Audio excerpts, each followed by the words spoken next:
You know, there really is a place called Boogie Wonderland. Where is that? I've been there. Is it in Ontario? I can't tell you. Oh, you've been there in your sleep. I don't know if I was asleep or not. No. That's the music of the incredible Earth, Wind, and Fire. You'll see them this year as part of the TD Jazz Festival, Tuesday, June 24th at the Sodi Center on Front Street. Thanks to the founder and producer of the TD Jazz Festival, Pat Taylor, who joins us in studio. Hello, Ted and Bill. Hello, Pat. Yeah, man. The lovely Kris King. Yeah, she's here too, and who else? Sybil Walker All from right. the Jazz Bistro. Yes. Now, we're here to not only basically, plug this tremendous event. All right. How many years has it been now? This will be the 28th. Wow. Yeah, consecutive years.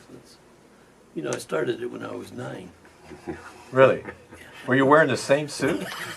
It was fashionable back then, wasn't it? He's grown into it. His mother bought it for him in a larger size so he could grow into Knew I it. was going to get it. Yeah, exactly.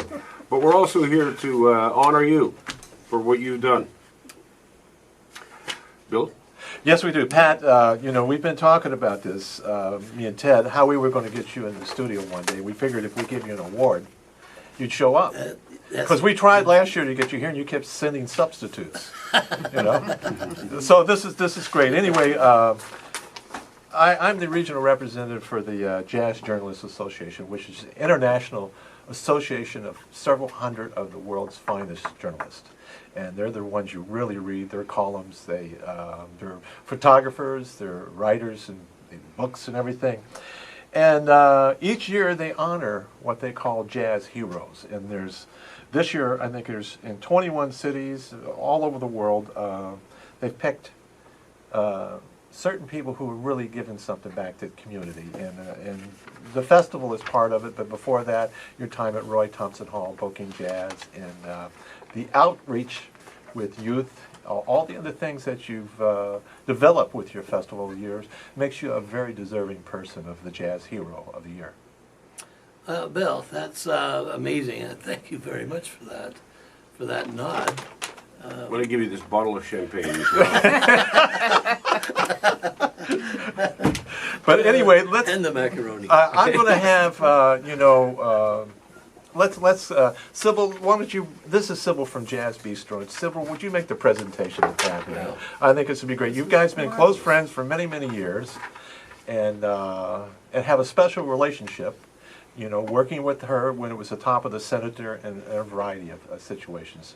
Well, this is wonderful. This is a beautiful award. It's very sophisticated, like Pat. I'm very happy to be here, Pat. This is really very special for me to be here, kind of sharing this with you and sharing it with Bill and Kris. We've had a long working association. It's always been wonderful. And I can't really think of anyone more deserving in this city. It's 28 years is a long time to devote yourself to anything. And it's not easy. It's keeping up with everything that's happening in the jazz world and the music world, and keeping all those balls in the air. It's not just putting on the music. It's the production of these festivals that is just so. I've had a little bit of a look at it with you, and it's so varied, and there's so many layers to it, and you do it so seamlessly. I think it's wonderful, and I'm very pleased to be here with you. Oh, Sybil, I'm flattered. I'm flattered. To be receiving this award on air, Ted, Bill, Kris, thanks so much. For your listeners, if you can't see this, it's about 5 pounds of gold. Actually, it is a very lovely, sophisticated piece of cut glass. And I'm honored. I truly am honored. We all work hard for what we do in jazz and in entertainment. It doesn't come easy, but it's a passion that we all have, and there's only one way to do it, and that's do it right. Pat, it's Kris, and I'd like to say thank you so much and congratulations on your Jazz Hero Award. I couldn't think of anybody who would deserve it more. And thank you for devoting so many years of your life, because we all know how much time is involved in putting on an event like this for 28 years, and so I'd like to say congratulations and thank you so much. Well, thanks, guys.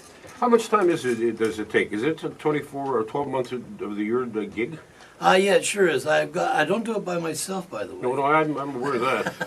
So, we have a small dedicated staff, over 250 volunteers. But we're 12 months a year listening to artists, going through submissions, applying for government grants, soliciting sponsorships. So yeah, it's been a full-time gig since its inception. Yeah. How many different venues?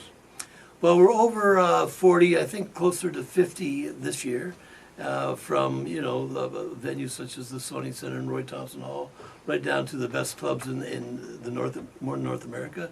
The Jazz Bistro plays a huge role this year with some great Canadian It's a beautiful and club international for artists. people who've never been there, by Yeah, the way. it is. It's a stunning place. So Bill and Kris King will capture most of the essence and the feel of the festival. They do a great photojournal exploration of the whole event during the 10 days.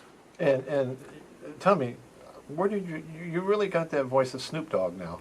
And how long did it take you to develop that? Well, that's called a festival voice. That's a festival Wait till voice. you hear me on day 5. Then you go down to James Earl Jones or what? That's right. All right. Right. Yeah.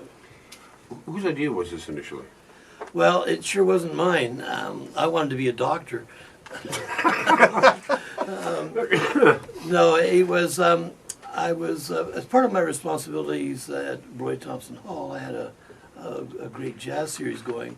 I was to also find sponsorships to support what I was doing for the corporation, and I went to Imperial Tobacco back in the day, asked them if they'd support the jazz series at Roy Thompson Hall, and they said, "How about if we gave you some extra money? Would you start a jazz festival?" So we did through the corporation of Roy Thompson Hall and Massey Hall for 3 years. And after that, I was having so much fun with it, and it was turning that corner. I left my position as the director of programming and started my own company. And we've never looked back. Yeah. Great stuff. It's got to be one of the, people talk about some of there's a handful of great events that happen every year, the international events that occur in this city. Pride is one of them. Kerry Banner, or whatever it's called now, is another one. The Jazz Festival is another one. And without a doubt, too, so is the Beaches Jazz Festival. And Luminato has developed its Luminato, audience, yeah. and of course the Taste of Danforth. And much of these are community-based, that they've been around a long time, and they draw, and people expect them to be there during the summer. Yeah. You know? We're going to take a break. We'll come back with more in a moment. Right now, though, it's 1:45 at News Talk 1010. Let's go to time saver traffic. Well, on the Gardner, that ongoing construction is coming into the It's city. really lovely, isn't it? It is. Really nice, yeah. On westbound It heavy is.